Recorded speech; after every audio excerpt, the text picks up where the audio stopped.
Hi there. In a world where nothing is certain, that means anything is possible, right? If you want to fulfill your dreams and desires, you are in the right place. You absolutely can have a life of happiness. Everyone deserves an abundance of love, laughter, success, health, and wealth. I'm Tara Chadzakis, and you're listening to the Happy, Inspired, Motivated podcast. The show that brings you meditation, mindset, and motivation. So start by giving yourself permission to be awesome. Sit back, relax, and enjoy the show.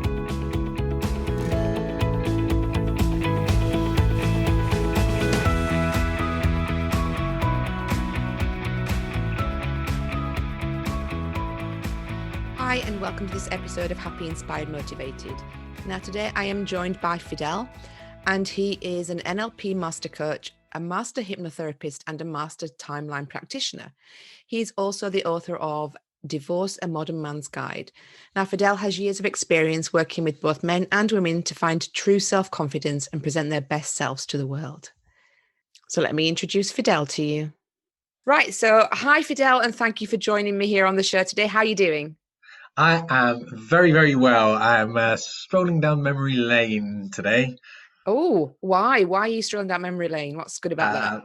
I'm at my little brother's house in Brixton in London, where I grew up. It's my dad's old house, and I went for a nice walk this morning and looked at my old childhood house and took the little route that I used to take to school and stuff down Brixton Hill, remembering that's my really naughty cool. days.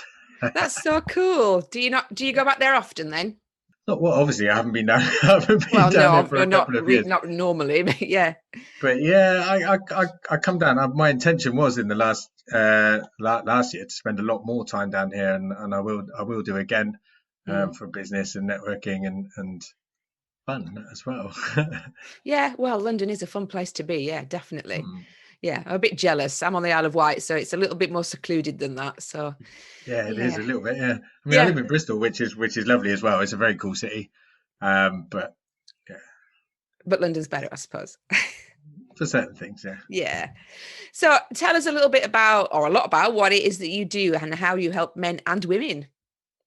Oh, yeah. Ooh. So, my name's Fidel Beauhill. I am the Modern Man Coach, the Kingmaker, and I work with men who've been through divorces, breakups, and midlife crisis stuff. I'm an NLP Master Coach, Hypnotherapist, Timeline Therapy Practitioner, Personal Trainer, no more Mr. Nice Guy Coach. Oh, that sounds a bit... Best-selling author. What else have I done? Boxer. What's the no more Mr. Nice Guy approach? What's that all about? So a very famous book in men's sort of personal development circles, No More Mr. Nice Guy, written by one of my mentors, Dr. Robert Glover.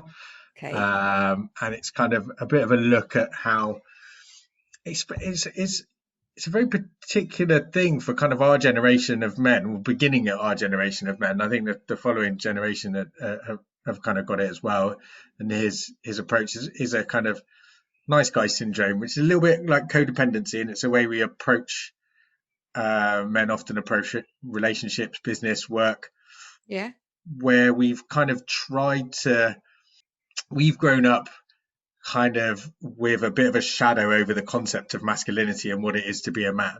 And certainly during our generation, our parents' generation, and the rise of sort of feminism, which was needed and still is, has brought about a particular kind of set of emotions and thought processes with guys where we've kind of eschewed our masculinity and tried to be the opposite to perhaps our dads and our grandfathers, where they used to use kind of domination and kind of force to get their needs met. And now we've got a generation of guys who still want to get their needs met, but they want to do it in a different way, but it isn't actually very nice, because they use kind of manipulation, emotional blackmail, and covert contracts and things like that.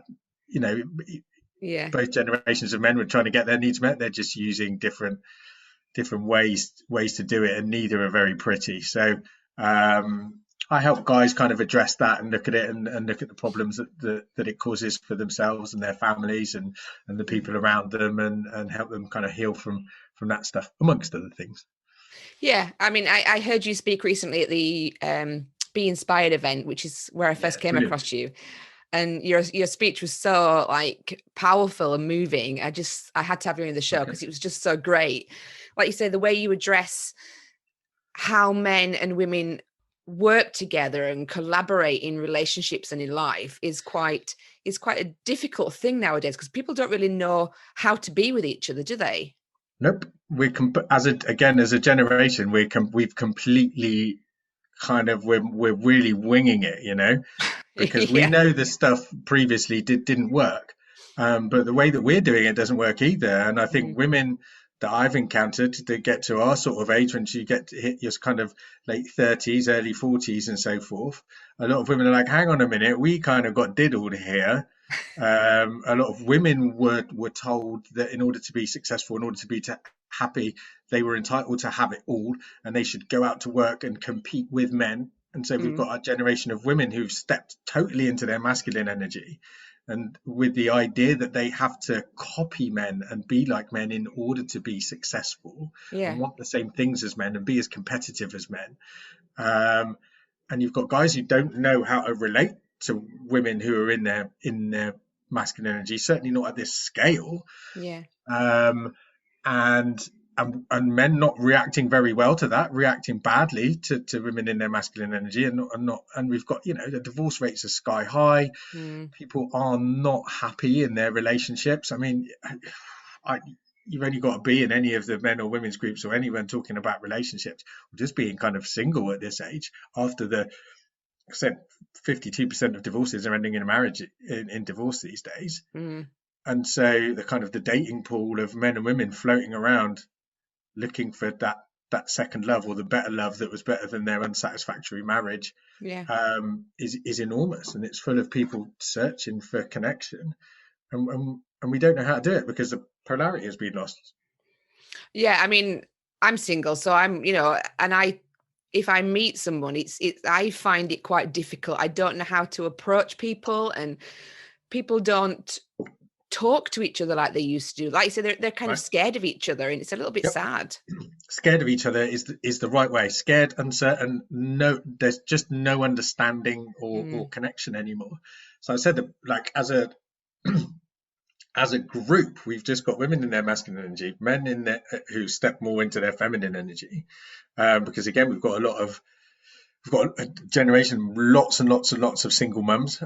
So when you're a single mum, you have to go to work or run a business, right? And bring up the kids and do everything. You kind of have to step into that masculine energy. It may have been stuff from previous generation, from dads, and certainly ex-husbands and partners, sort of bad experiences at the hands of men. That's kind of rife as well. And so you've got a lot of mistrust and fear from women towards men. And the guys are fearful to step into that positive masculinity and demonstrate what that looks like and help women to feel safe with men again.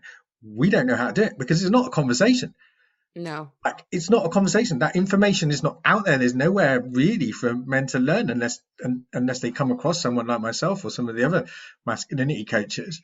And even then, there's a toxic element to some of those who are we've just got to go backwards to the 50s when men were men, and it's not quite that simple. Men were men and women were scared. That's a saying, actually, isn't it?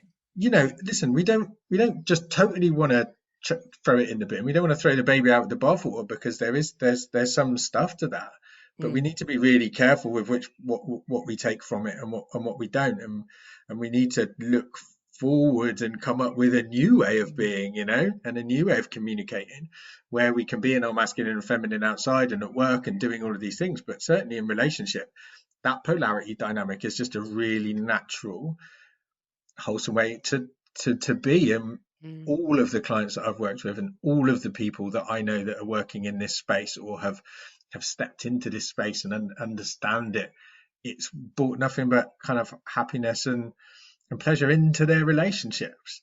So it works.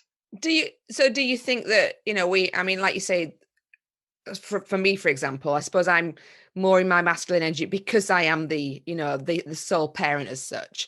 Yeah. Do we need a balance of masculine and feminine in each sex? Well, there is. I mean, we've all got a bit of each. There's a kind of very interesting theory that the more I look and think it and meditate on it, seems to hold true in my experience, and I'm going with it for now as being true. We're all free to move as these things do as we learn and grow Yeah. and learn more. But it says something like, well, guys are born with their split of masculine and feminine energy within them, Hmm. and that stays with them. They stay like that for the rest of their lives. And if I think back, the camp guys at school who are a little bit feminine, and stuff like that, and I look at them as adults, and they're exactly the same. And then you got the kids who were like had hairy armpits at the age of 8, and they were like they were the little alphas, like right from they were the Yeah. captain of the football team, rugby team, and I look at them now and they're still the same. They're Mm. right up there on that masculine spectrum ends, and then the rest of us are somewhere kind of in the middle between them, and that holds true for me.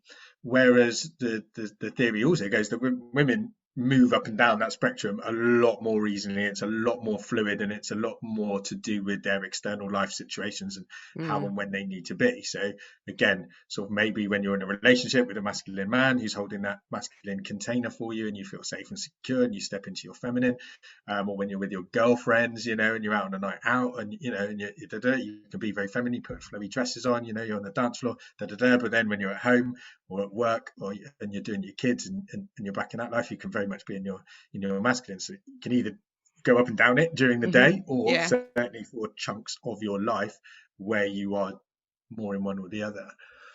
So everybody, so even though guys are born with their split, you can still choose with enough self-awareness and understanding of how it all works to step into one or the other. Because I'm probably more naturally down towards the feminine and naturally, but I Mm. know how to now when I'm in a relationship, even if I'm on a date or when I'm with my daughters, even to step into that masculine consciously and bring that masculine energy to the moment or to the relationship. Mm. And it's a beautiful thing to behold, because a lot of women, like since my divorce kind of 3 years ago, I've done a lot of dating and so forth, and I come across a lot of women who have never experienced that. They've never experienced what it's like to be with a man who's in that positive masculine energy, creating that container on an energetic level, Mm. and they naturally then fall into their feminine energy. And it's almost like watching a flower blossom. You can almost see them doing it, and they don't know what's going on unless they've got experience of what I'm talking about, which most Yeah. most women don't. But it's just something that kind of happens within them, and it makes for a really beautiful dance. Yeah, when I think of masculine energy, I think of it as being quite um domineering, controlling, not aggressive, but sort of that kind of, that's what I understand as a masculine energy. I mean, what does it mean to you when you say that word? Actually, I think aggressive is a really good word. I mean, it's unfortunately it comes with bad connotations now, but there is Mm. absolutely time and place for masculine aggression. That's kind of how the kind of pointy end of it. For me, the ultimate sign of positive masculine energy is about providing safety and security, right? For providing an anchor, that Yeah. solidity, that safe container. We kind of provide the form, and the feminine provides the energy within it. The non-formity. And yeah, we've got a lot of work to do. In the same way, there's kind of leadership. We look at leadership incorrectly, and we look at leadership and power, and again, we think negatively about that. We think, "Ooh, domination, control, Yeah. taking advantage, all of this stuff. Whereas actually, true leadership is about service, right? It's Mm. about taking the lead, putting yourself at risk, taking all of the responsibility for the people that are in your care, you know, and putting yourself out there at risk, and leading with consideration and doing the best thing for your in the tiniest sense for your family or for your partner, in a bigger sense for your community, Yeah. and the country and the world even, and the environment. That's what true masculinity is all about, for sure. So I mean, I know you work with men and women, but mainly men, isn't it? It is, yeah. I do the odd stuff mainly because women ask for it, and again, women seek that masculine container, and the coaching community, as you know, is largely dominant. I've just been reading some statistics and stuff today about how, it's a women's kind of industry, isn't it? Yeah. I read a list yesterday that said, the top 10 life coaches in the world. Yes, Tony Robbins was at the top. There was only one other guy, and the other 8 were women, which is brilliant. What an Yeah, industry, it and it's is. kind of Yeah.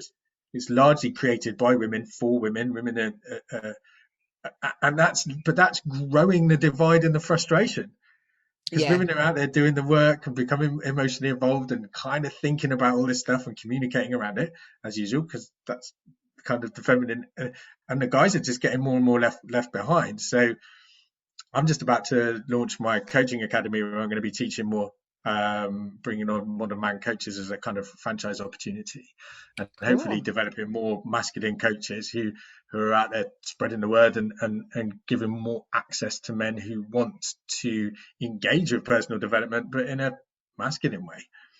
So how do you help the men that you work with? I mean, I know you work on divorce as well. Is it mainly that, or is it more of a stepping into your masculine energy, but in the right way and things? I mean, look, people. I work with the fundamentals. The rest of the stuff is marketing. It really is. Mainly because, especially for men, people aren't going to embark on personal development just because.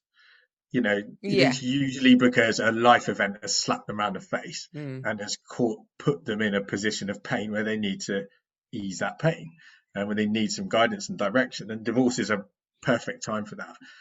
So that kind of midlife area, when guys are in their 30s and 40s and are just like, how the hell did I get here? What am I doing with this woman, in this relationship, in this house, in this part of the country, doing this job? And I hate how, like, sometimes we just step onto that hamster wheel, don't we? Like straight out of Yeah. school or college, and we get on that path, and then we wake up at some point just going, how the hell did I get here? How did it all go so wrong? Why am I so unhappy?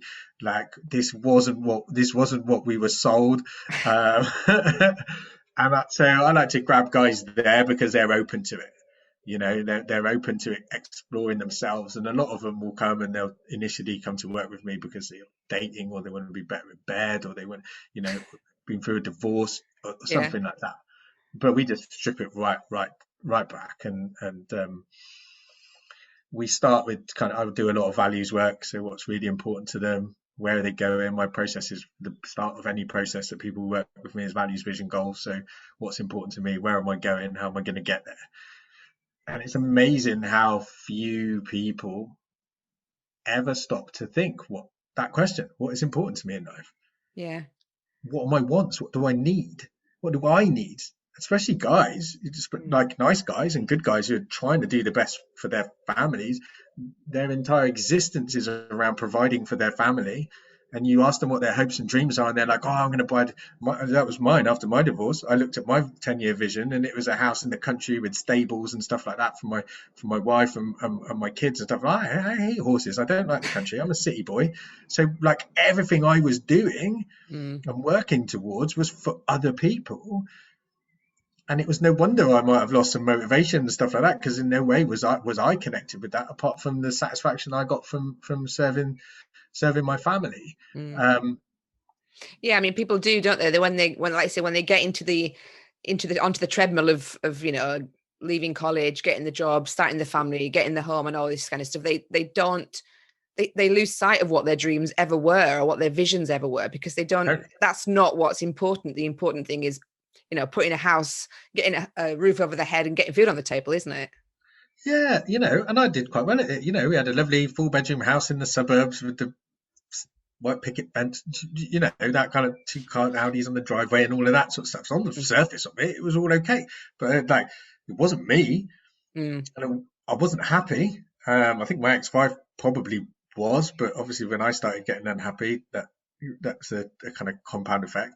And I think while you're in the midst of it, bringing the kids up, you've got other stuff to focus on, haven't you? Yeah. We made a fantastic team, bringing kids up, because we're kind of opposite. But as they get older and older and older, and you're sat there getting to know each other again, because you change, right? You do 10 years of bringing kids up, you come out the other end, and you're like, oh, hi, who are you?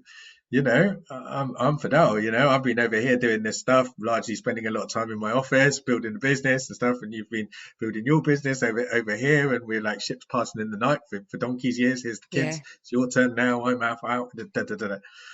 And then you kind of come back together and start having conversations about what the future looks like now the kids are getting older. And certainly we discovered that we were heading in two different directions, or we wanted to. And the choice is, do you, one or both of you, compromise and end up growing resentment, or you part ways before one of you has an affair and chooses to move off with somebody else, or you start just hating each other and being resentful towards each other and end up arguing. I know you said you went through it was a bit of a wake-up call, wasn't it, when you was it a heart attack, or was it a suspected heart attack? I thought I was having a heart attack. It was a panic attack. Was it? Okay. Yeah, it was a panic attack. Right, yeah. Well, I was coming home. I used to run a law firm, a will writing business, doing estate planning, powers of attorney, all that sort of stuff. And I was coming home from an appointment and had some very sharp pains in my chest. Literally, I thought I was going to die. I did think I was going to die, which was my catchphrase back in my will writing days. I had a big sign saying, "You're all going to die." And I thought it had finally come home to roost for me that day. The ambulance came and I went into hospital and they did all my bloods and said, "Well, there's nothing." I was really fit and healthy. I just finished a fight camp, so I just had a boxing fight, which I did fairly regularly. Yeah, and but at the time my business was failing. But I hadn't told anybody. I hadn't told my wife. I hadn't told any of my colleagues or anybody in my network what was going on, because of the attachment to my sense of masculinity as a provider and as a businessman and a pillar of the community. Yeah. I didn't want to lose that image that I'd worked so hard at creating. The thought of kind of being a failure in that sense was just I'd rather just keep it quiet and work away and try and figure it all out myself. But it wasn't happening. I was sailing a ship into an iceberg sort of thing. And so the panic attack was a physical manifestation of the stress I was carrying around. Yeah. I suppose that set you off on the path you're on now, isn't it? I mean, because like if you were working in law and everything, that's nothing to do with where you are at the moment. Is that when you started to look at more personal development and start retraining and stuff? Yeah, so I think boxing really was the beginning of my journey into masculinity and kind of personal development. Little did I know, it wasn't consciously, but that's what was happening. Yeah. And then I started having hypnotherapy to kind of heal some of my money wounds, because that was the second business I'd lost. We managed to lose 18 million euros in about 3 months with a big business over in Spain, me and my business partners, and went from living in a €1 million villa with brand new Mercedes on the driveways and stuff when my daughter was born, up until she was about 1 month old when we lost it all. I had to move back, so it wasn't the first time I'd lost a business. And so I kind of had some big money wounds there. So I started having a hypnotherapy, which is amazing. And it was like taking my brain to the gym. I was like, I've never had it, to be honest. Really, I don't know. You've never had it? Oh, you must. I shall send you some hypnosis tracks. And I do. She I kept going back, and she's like, "You do know we've kind of fixed your problem now. There's not much I can do with you. You don't have to keep coming." And I was like, I just kept asking her loads of questions. She's like, "Look, if you're that interested in it, why don't you just go and learn how to do it yourself?" So I did. I went on a hypnotherapy course. Then I discovered NLP, a very fortuitous text message from, at the time, a random person that I'd met once at a networking event 6 months earlier, just texted me and said, "Did you know I'm running an NLP course? I remember we spoke about it and maybe you'd like to join it." And I was like, it couldn't have come at a more perfect timing. Yeah, it really was. And I was like, yes, I do. So that was my NLP Practitioner course, which was the beginning of kind of 3 years training in NLP, more hypnotherapy, timeline therapy, and all that sort of stuff, and pure coaching as well. So what sort of shifted you into the coaching that you're doing now? I mean, because all of those things, you could have gone down completely different roads with them. Yeah, I think part of it was kind of, on all of those courses, they are therapeutic in themselves. It is a personal development and therapy kind of process whilst you're learning how to become a practitioner. So you undergo all of the things that you would take a client through. and you can't help but have massive change in your own life and sort of thoughts. And so obviously it was close to me what had happened with the business, and how close it was to my kind of sense of masculinity. And again, I was doing the kind of boxing and that sort of stuff, and it was really making me think about what it was to be a man. And first of all, I remember being in my office and I had a sort of flip chart, and I asked myself kind of, who am I? I don't know if you've ever asked yourself that question. It's a really stupid question. Don't do it.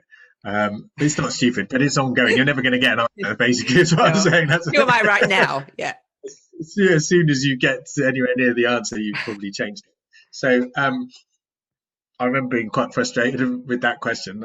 And then the second question I asked myself was, what do I have to offer the world? Which is a question that I now ask my clients, and it's a beautiful coaching question,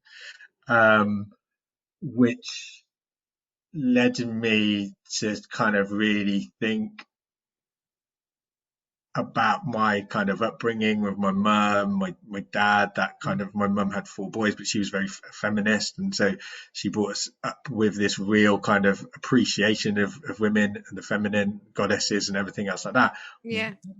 But also being connected and positive about who we were as men, right? Not to be kind of ashamed of that. And I totally unaware thought that all kind of men felt like that, until I started to examine it and look around me and start having conversations like this with guys, and this wasn't the case at all. And I thought, this is something that needs to, like, guys need to start feeling okay to be men again, you know.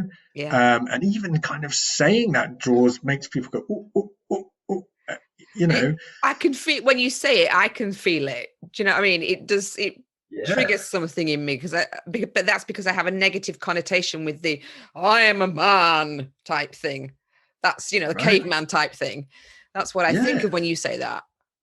For sure. And why is that bad? Listen, so in some elements, women have this kind of fear, but also tied in, mixed with in that is some sexual desire as well from a lot of women. They're like, that the wild man, when men step into that wild man, that I don't care, the bad boy image, our consciousness and our higher selves like to go, oh no, we don't fancy that, but actually deep down inside there's a real natural kind of pull to that archetype and I'm just thinking of James Dean now.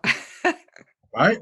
And I mean, you've only got to look at Jason Momoa and how kind of popular he is in women's circles, like, and he was really on the Game of Thrones or whatever, he was the real archetype of that. But what does that bring about in women? A safe distance, obviously.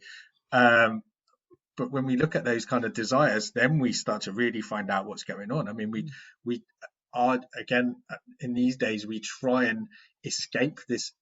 I see the humans as a kind of tripod. There's 3 parts to being a human being. One of which is the one we try and escape or ignore, which is this biological, ancient side of us, this animalistic part of us. Humans have been around for 3.5 million years. The current way of living at best is 3,000 years. Really, way we live in is 50, 100 years. Like, all our neurology and biology, we haven't evolved. Our neurology and biology has not evolved, right? No, the brain is still prehistoric, isn't it?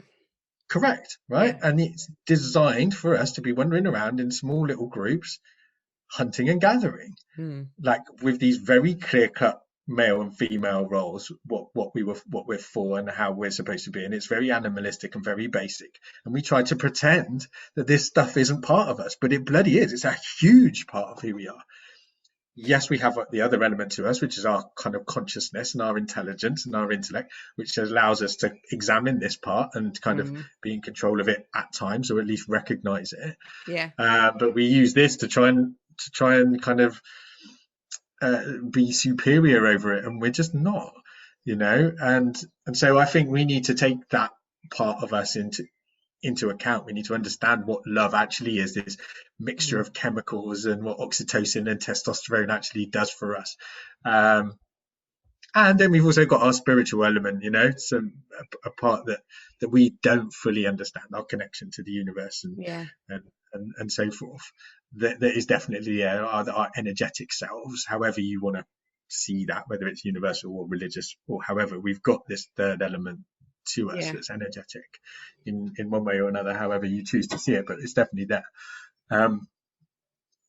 But I think that we like to sit around in those other two. We like to think we're these spiritual beings, and we like to think we're these conscious, intelligent beings. But we really like to forget that we're bloody animals. We're clever monkeys that use our intelligence to overcomplicate everything. Yeah. And I must admit, I don't think of myself as very feminine. I don't. I'm a jeans and a pumps kind of girl. I don't wear the frilly dresses. What does that word, when I say feminine or femininity, what images or feelings? I think of women with dresses on and heels and painted nails, and that's my idea of feminine. But I don't adhere to that. But then if you put me in front of like Dwayne Johnson, then I might think about it. You go all fluttery eyelashes, exactly. Then it might change. I might think, oh, actually, yeah, I am a little bit. In the presence of strong masculinity, right? Yeah. That polarity will pull you in. Yeah. Because it has to be. And that is part of that ancient stuff. It has to be. Polarity exists. And that's not only part of our biological stuff, but it's also part of our energetic selves. But I suppose going out, you don't see, like you say, because people are afraid of what masculinity means. So when you go out, if you go out to a bar or something and you see people there, the men are not trying to be men. They're not trying to be masculine. They're trying to dumb it down so they don't look. Right, all out there in their loafers and their skinny jeans these days, and they're on guy liner after being on a sunbed. Yeah, exactly. So I suppose it doesn't trigger the feminine side if you're not in the presence of masculinity, if that makes sense. It doesn't. What it does do is make you step more into your masculine, because somebody has to be providing the security and safety. And if the guys aren't going to do it, you're going to do it. If the guys aren't stepping up and leading the relationship or leading the dynamic, then you're going to have to do it. And I think it's a shame when I speak to women, and I speak to young women, I speak to my daughters, and you say the word femininity to them, and they view it like that. They view it as kind of weakness and sparkles and pink and fluffy. And that is part of it. Don't get me wrong, but it's one archetype of it. Yeah. They don't think of the fire. They don't think of the witch. They don't think of the warrioress, and all of the wisdom and the power. I talk about it when, look, without being kind of arrogant or whatever, I know how to carry myself in a group of women. The example was the other day at the Be Inspired event. I was the only guy. There was 23 women there. Yeah, you were. So, and I've hosted other women's events. I don't know why, but I get invited, and I run a women's groups and stuff. And so, look, as a okay looking dude who knows how to dress and carry himself well, I know when I walk into a group of women, I turn some heads and some women go a little bit ooh or whatever. But if a woman in her powerful femininity, let's picture Marilyn Monroe, for instance, or somebody like that, walks into a room full of men, we forget how to talk. We lose our ability to function properly. That is the power, right? So masculine, we don't really understand that a woman in her feminine is the most powerful of all energies. There's nothing compares to that. And the power lies with permission. We can't lead you unless you allow us to, unless you give us permission to do that. That's where the real power lies. And that's the message I want to give to women. And in fact, even the masculine power comes from that. The feminine is our inspiration. When a man is around a woman who's just stood in her feminine energy, we feel powerful. We want to die for you. We want to protect you. We want to build you a house. Like we source from that power. Our power comes from it.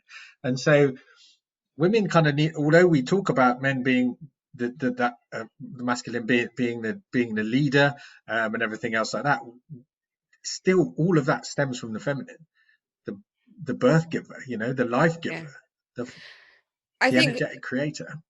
I mean, women, I suppose, when they're in their strong, powerful femininity, it's their confidence, isn't it? It's their confidence that comes through that. But I think a lot of us, because we're so brainwashed with the media, it's body image as well, isn't it? It's like, well, I don't look good in dresses, so I can't wear them, so I'm not feminine. I guess that stems through it as well, doesn't it? That's crazy. I know. And listen, we're doing it to men now too.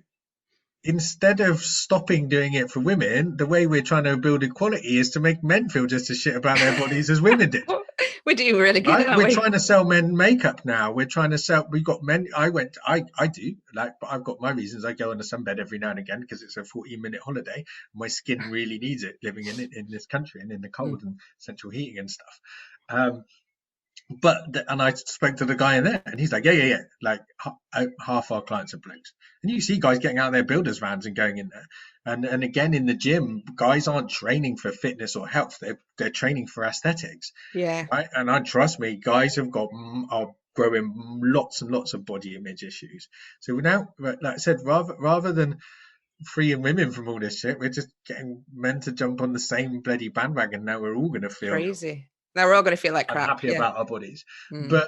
But again, when you ask women, yes, they kind of having a bit of a thing for a six-pack or a big muscly man, but really, what do we find sexually attractive? And that's where the dad bod thing comes from. Women are actually asking for guys who are just confident in who they are. Yeah. And a lot of women quite like a guy with a bit of a tummy. Do you know what I mean? They like big strong arms or whatever, or hands. They have you ask women what they find really sexy, and it's like these odd little body parts and stuff. And it's the same for men. You ask normal men what they find attractive, and they don't care whether you've got wobbly bits or wrinkles and marks and stretch marks and stuff like that. It's not about that. Again, it's about confidence, and it's about reality. Ask men, do they prefer women with or without makeup? 90% of men will go without. Like, we don't know why women do this. So we've got we've got this crazy thing going on. We just get trained that we're supposed to wear it, and we're supposed to do this, and we're supposed to do capitalism is what it is. You can't. We won't spend, if we're all happy, we won't spend money. That's not going to happen, is it? They're not going to let us do that. No. When we're unhappy, right? They sell us them. We get marketed products that's supposed to make us happy. Oh, I know what will make me happy is if I lose something, and then I can get in that dress. If I buy this lippy, if I have my hair dyed this color, if I wear these clothes, if I drive this car, then I'll be happy. Because the other sex members, all we're trying to do is get laid. It's crazy. It's not actually that difficult. We could just ask each other. Can't do that anymore. Thank God. Well, forbid. And again, not so long ago, 1,000 odd years ago, when we were padding around fields, we just do it. Without making it so complicated. No, we do overcomplicate things, yeah. But I mean, if you're working with men and you're making kings, so you've been working with women and making queens, I presume. I have. I've just run a women's group, a one-off women's group program, the Council of Queens, which was an experience. It was very, very, very, very different to working with the guys. It was fun. We had some massive shifts and stuff like that. But yeah, very, very different. And will you be doing that again, or was that just literally a one-off? I don't know. That was my answer. I said no, but it was good fun, and we did have some massive shifts, and I learned a lot as well. And it's hard when you've got this concept, and you're like, I could do it even better next time. It's hard then to not breathe life into that sort of program. I'm sure you appreciate that once you've got an idea and you know that something works, and you can help people with it. But yeah, my focus now is on building the coaching academy. Okay. And teaching my group program to other men and getting it rolled out across the world. So your coaching academy is it for male? Is it just for men coaches that you're doing?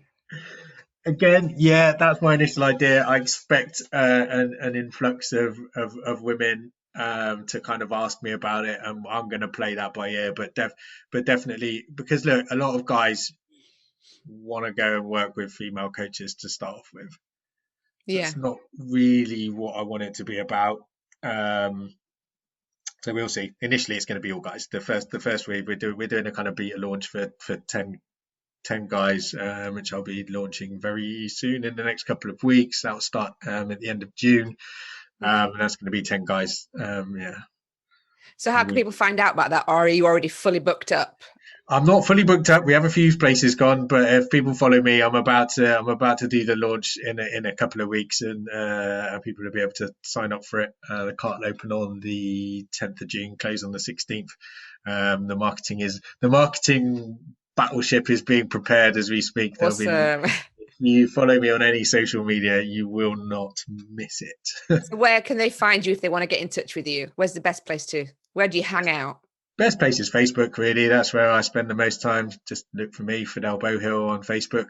Come and join the Modern Man Club, which is my men's community there. There's about 1,500 guys in there. I think there's about 1,800 guys in there now. Wow. Or if you're a woman, come and join the Modern Woman Club. There's about closing in on 1,000 women in there, and little old me. Both very vibrant and very, very active communities that are really, really great spaces if you've got questions, queries, or after some kind of support and stuff.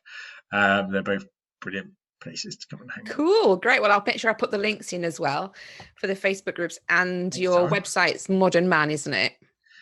At the moment, modernman.org.uk or fidelbeauhill.com. Either of those will get you all the information you need. Perfect. Well, thank you so much. I've really enjoyed this chat today. I really appreciate you coming on and joining us. Thank you.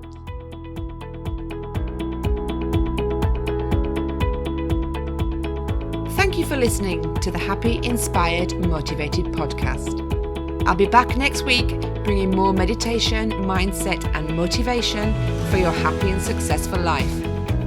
To find out more about our community, go to tarachatzakis.com/happy, inspired, motivated.